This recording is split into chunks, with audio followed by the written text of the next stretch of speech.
All right, we're going to take a look at how to use what's called your direct selection tool.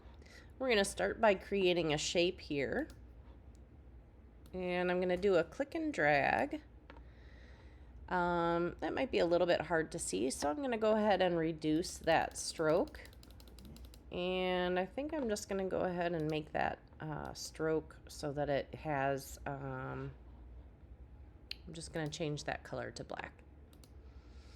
All right, so let me zoom in just a smidge. I'm going to go ahead and grab the direct selection tool. Notice that you have a selection tool, but that's going to let you grab your shape, or you can change so that you got those rounded corners if you wanted. The direct selection tool is going to allow you to grab what are called anchor points. And anchor points are really important in Illustrator because they allow us to make lots of changes to our images or to our shapes that we've created. It's important that when we're creating things, that they stay closed, if you will.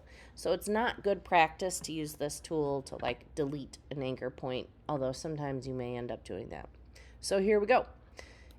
I always start by clicking off in the white space, so nothing is selected.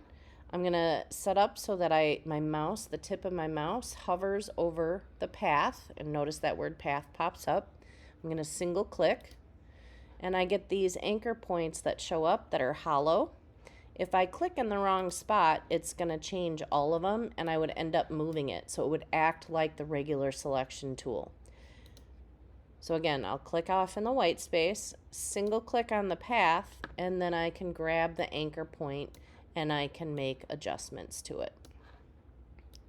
So I can start creating some interesting individual type of shapes. If I needed to create, let's say, just a real basic shape, like let's say I wanted to make a shirt, I could start by taking my polygon tool and just do a single click. And maybe I want to have more sides than 3. I'm going to go ahead and put 8 sides on and hit OK. And maybe I want to make a shirt out of this.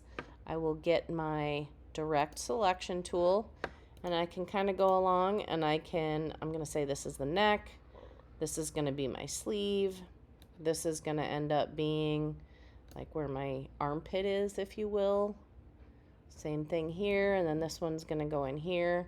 I'm just talking like a really basic, a real basic t-shirt, right? I could also use this to create lots of other things. I've got a bunch of smart guides on, so everything's getting a little wonky. I have another video that I'm going to record separately, and that will show you how to make curves with a shape. And that is our anchor point tool, which I will resume in the next video.